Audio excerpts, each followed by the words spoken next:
Hello friends, study with bank के current affair session में आपका स्वागत है। ये current affair SSC, banking, railway, state PCS, CDS, CAPF, NDA और अदर कॉम्पिटिटिव एग्जाम आदि में सहायक होंगे। आज की डेट है 12 जुलाई 2021। तो चलिए आज का करंट अफेयर शुरू करते हैं। आज का पहला प्रश्न है, पृथ्वी की कक्षा से परे जीवन की तलाश में वैज्ञानिकों ने एक नए एक्सोप्लैनेट की खोज की है जहां का वातावरण समृद्ध है। उस एक्सोप्लैनेट का नाम क्या है? Option A planet TOI 1231, option B super earth exoplanet, option C है आपका SD21749b, ऑप्शन डी है आपका SD21749c।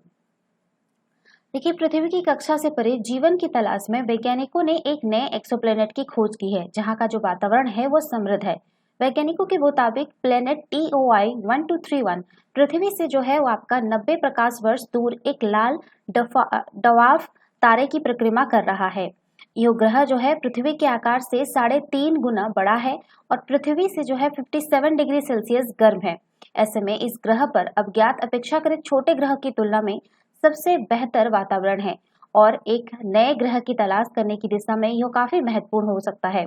इस एक्सोप्लैनेट की खोज जो है वो नासा के शोधकर्ताओं द्वारा की गई है। यह ग्रह अपने आकार के कारण रहने योग्य है और साथ ही इसकी विशिष्ट वातावरणीय संरचना वैज्ञानिकों को इसके अध्ययन का विशिष्ट अवसर प्रदान करती है। एक्सोप्लैनेट का आशय जो है हमारे सौर मंडल से बाहर पाए जाने वाले किसी ऐसे ग्रह से है जो कि विशिष्ट तारे की परिक्रमा कर रहा है। पहले एक्सोप्लैनेट की खोज है वो आपका 1990 के दशक में की गई थी और तब से अब तक ऐसे हजारों खगोल निकायों की खोज की जा चुकी है। तो इसका जो सही आंसर होगा वो होगा आपका option A planet TOI 1231। Question number second है आपका, हाल ही में कौन से देश के राष्ट्रपति जोवेनल मोइसे की उनकी निजी आवास में हत्या कर दी गई? Option A Dominican Republic, option B Haiti, option C Denmark, option D New Papua गिनी।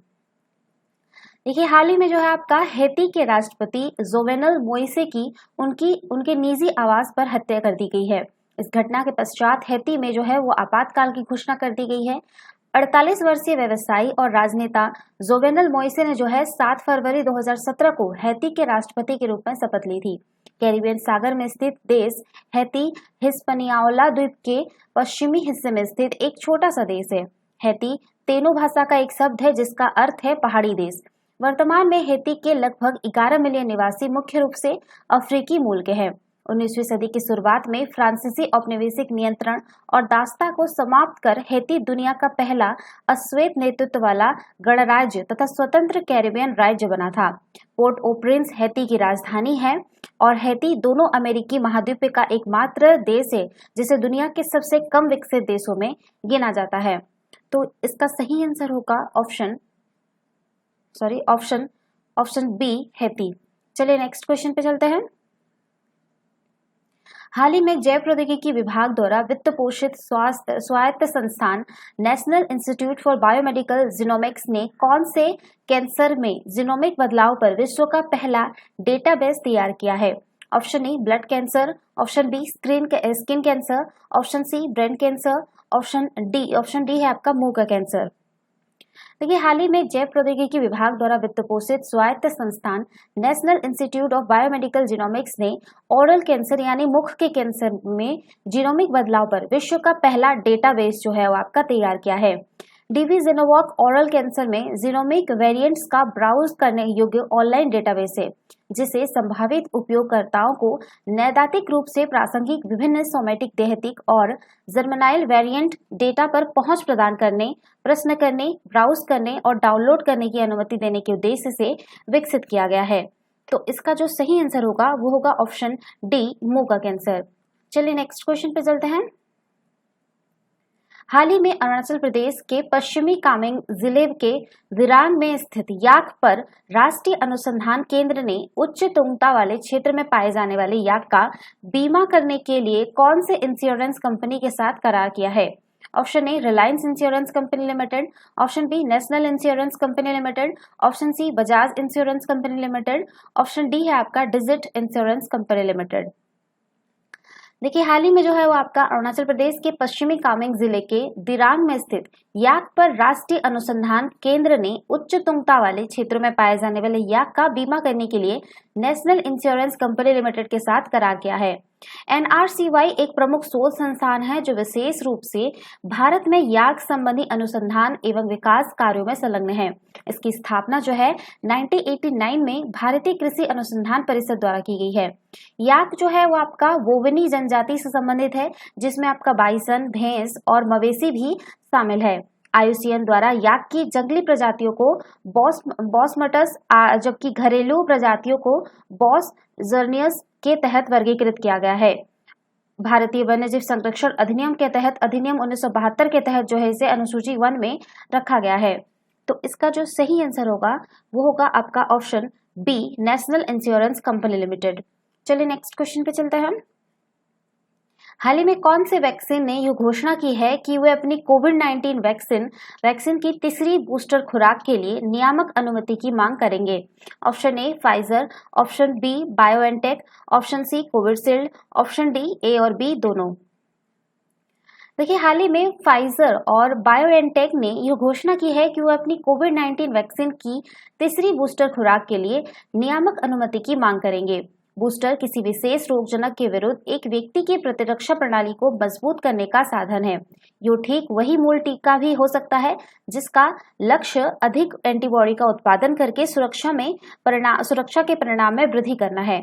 यदि वैज्ञानिक लोगों का एक नए वेरिएंट से बचाने का लक्ष्य रखते हैं तो वे बूस्टर में प्रयोग किए जाने वाले घटकों में परिवर्तन कर सकते हैं। ये शॉट्स केवल उन्हीं लोगों के लिए उपलब्ध होगा जिनका पहले से पूर्ण टीकाकरण हो चुका है। तो इसका जो सही आंसर होगा वो होगा आपका ऑप्शन डी, ए और बी दोनों। चलिए नेक्स्ट क्वेश्चन पे चलते हैं। किस टेनिस खिलाड़ी ने मेन सिंगल के सेमीफाइनल में ह्यूबर्ट हकार्स को हराकर इतिहास में सिंगल्स के फाइनल में पहुंचने वाले इटली के पहले खिलाड़ी बन गए हैं? Option A Rod Laver, option B मोंटेया वेरिटनी, ऑप्शन सी है आपका नोवाक जोकोविच, ऑप्शन डी रोजर फेडरर। देखिए विश्व के 9वें नंबर के टेनिस खिलाड़ी मोटेया वेरिटनी विंबलडन ने मेंस सिंगल के सेमीफाइनल में विश्व के 18वें नंबर के ह्यूबर्ट हकार्स को हराकर जो है विंबलडन इतिहास में सिंगल के फाइनल में पहुंचने वाले इटली के पहले खिलाड़ी बन गए हैं। 25 वर्षीय वेरिटनी ग्रैंड स्लैम फाइनल में पहुंचने वाले इटली के पहले खिलाड़ी भी हैं। तो इसका जो सही आंसर होगा वो होगा आपका ऑप्शन बी, मोंटेओ वेरिटनी। चलिए नेक्स्ट क्वेश्चन पे चलते हैं। राष्ट्रीय मत्स्य पालन विकास बोर्ड के सहयोग से मत्स्य पालन, पशुपालन और डेयरी मंत्रालय के मत्स्य विभाग द्वारा प्रत्येक वर्ष राष्ट्रीय मत्स्य किसान दिवस का आयोजन कब मनाया जाता है? तो इसका ऑप्शन ए है आपका 10 जुलाई, ऑप्शन बी 11 जुलाई, ऑप्शन सी 12 जुलाई, ऑप्शन डी 13 जुलाई। देखिए राष्ट्रीय मत्स्य पालन विकास बोर्ड के सहयोग से मत्स्य पालन, पशुपालन और डेयरी मंत्रालय के मत्स्य विभाग द्वारा प्रत्येक वर्ष जो है आपका 10 जुलाई को राष्ट्रीय मत्स्य किसान दिवस मनाया जाता है। इस आयोजन का उद्देश्य स्थायी स्टॉक एवं स्वस्थ पारिस्थितिक तंत्र सुनिश्चित करने के लिए देश के मत्स्य संसाधनों के प्रबंधन के तरीकों को बदलने पर ध्यान आकर्षित करना है। यह दिवस मत्स्य किसानों, उद्यमियों, मछुआरों, हितधारकों और मत्स्य पालन में योगदान के लिए मत्स्य पालन से जुड़े किसी अन्य व्यक्ति को सम्मानित करने हेतु मनाया जाता है। यह दिवस वैज्ञानिक डॉक्टर के.एच. अलीकुन्ही और डॉक्टर H.L. चौधरी की याद में प्रतिवर्ष मनाया जाता है, जिन्होंने जुलाई 1957 में कार्प मछलियों को प्रेरित प्रजनन का आविष्कार किया था। वर्ष 2021 में 21वां राष्ट्रीय मत्स्य किसान दिवस मनाया जा रहा है। तो इसका जो सही आंसर होगा वो होगा आपका ऑप्शन ए 10 जुलाई। चलिए नेक्स्ट क्वेश्चन पे चलते हैं। हाल ही में कौन से भारतीय नौसेना पोत ने इतावली नौसेना के फ्रंटलाइन फ्रिगेट के साथ सैन्य अभ्यास में भाग लिया? Option A INS Vikram, option B INS Kaveri, option C INS Chennai, option D INS Tabar. देखिए हाल ही में भारतीय नौसेना पोत तवर ने इतालवी नौसेना के फ्रंटलाइन फ्रिगेट के साथ जो है आपका सैन्य अभ्यास में भाग लिया है। INS तवर ने 3 जुलाई को भूमध्य सागर में चल रही तैनाती के हिस्से के रूप में नेपल्स के बंदरगाह में प्रवेश किया। कमांडिंग ऑफिसर कैप्टन महेश मांगीपुडी ने अपने प्रवास के दौरान नेपल्स अथॉरिटी के प्रिफ्रेंट जो कि फ्रांस का है और क्षेत्रीय इतालवी नौसेना मुख्यालय और तटरक्षक मुख्यालय के वरिष्ठ अधिकारियों से मुलाकात की। इस अभ्यास में कई नौसैनिक ऑपरेशन जैसे कि वायु रक्षा प्रक्रियाएं, संचार अभ्यास, समुद्र में पुनः पूर्ति तथा दिन एवं रात में क्रॉस चेक हेलो ऑपरेशन शामिल थे। यह अभ्यास इंटरऑपरेबिलिटी बढ़ाने और समुद्री खतरों के खिलाफ संयुक्त संचालन को मजबूत करने हेतु पारस्परिक रूप से लाभदायक था। तो इसका जो सही आंसर होगा वो होगा आपका ऑप्शन डी, INS तबर। चलिए नेक्स्ट क्वेश्चन पे चलते हैं। अमेज़न ने भारत में कौन से राज्य में अपना पहला डिजिटल केंद्र लॉन्च किया है? Option A Gujarat, option B Paschim Bengal, option C Himachal Pradesh, option D Tamil Nadu. देखिए अमेज़न ने भारत के जो है गुजरात के सूरत में अपना पहला डिजिटल केंद्र लॉन्च किया है। अमेज़न के डिजिटल केंद्र ऐसे केंद्र हैं जो सूक्ष्म, लघु और मध्यम उद्योगों को ई-कॉमर्स के लाभों के संदर्भ में जानने का अवसर प्रदान करेंगे। MSME अमेज़न डिजिटल केंद्र पर जा सकते हैं और ई-कॉमर्स, GST तथा कराधान समर्थन, शिपिंग एवं रसद समर्थन, कैटलॉगिंग सहायता एवं डिजिटल मार्केटिंग सेवाओं के लाभों पर प्रशिक्षण सहित तीसरे पक्ष की सेवाओं का फायदा उठा सकते हैं। कंपनी ने विक्रेताओं को पूरे भारत और वैश्विक स्तर पर ग्राहकों तक पहुंचने में सक्षम बनाने पर ध्यान केंद्रित किया है तथा प्रौद्योगिकी, रसद वितरण, बुनियादी ढांचे एवं डिजिटल भुगतान के क्षेत्र में महत्वपूर्ण निवेश किया है, जिससे अधिक ग्राहकों और व्यवसायों को सामूहिक रूप से ऑनलाइन पहुंच प्रदान करने में मदद मिली है। तो इसका जो सही आंसर होगा वो होगा आपका ऑप्शन ए, गुजरात। चलिए नेक्स्ट क्वेश्चन पे चलते हैं। दुनिया भर में हर साल विश्व जनसंख्या दिवस कब मनाया जाता है? ऑप्शन ए है आपका 10 जुलाई, ऑप्शन बी 11 जुलाई, ऑप्शन सी 12 जुलाई, ऑप्शन डी 13 जुलाई। देखिए हर साल जो है वो आपका 11 जुलाई को विश्व जनसंख्या दिवस के रूप में मनाया जाता है। इस दिवस को मनाने का मुख्य उद्देश्य दुनिया भर में बढ़ती आबादी से जुड़ी समस्याओं के प्रति लोगों को जागरूक करना है। जनसंख्या वृद्धि भुखमरी का सबसे बड़ा कारण है। भारत जैसे विकासशील देश अपनी आबादी और जनसंख्या के बीच तालमेल बैठाने में चिंतित है, तो विकसित देश पलायन और रोजगार की चाह में बाहर से आए रहने वाले शरणार्थियों की वजह से परेशान है। यही वजह है कि दुनिया भर में जागरूकता फैलाने के लिए यह दिवस मनाने का निर्णय लिया गया है। इसकी शुरुआत जो है वो आपका 1989 में यूनाइटेड नेशन की आम सभा में हुई। दरअसल 11 जुलाई साल 1987 में जो है जनसंख्या का आंकड़ा जो है वो आपका 5 अरब में के भी पार पहुंच गया था। तभी लोगों को बढ़ती आबादी के प्रति जागरूक करने के लिए इसे वर्ल्ड लेवल पर मनाने का फैसला किया गया। इस साल की जो थीम है वो अधिकार और विकल्प उत्तर है। चाहे बेबी बूम हो या बस्ट, प्रजनन दर में बदलाव का समाधान सभी लोगों के प्रजनन, स्वास्थ्य और अधिकारियों को प्राथमिकता देना है। ये इस साल का जो है आपका थीम है। इसका लक्ष्य जो है आपका अधिक जनसंख्या से उत्पन्न कठिनाइयों को उजागर करना है और इस बारे में जागरूकता बढ़ाना है। तो इसका जो सही आंसर होगा वो होगा आपका ऑप्शन बी, 11 जुलाई।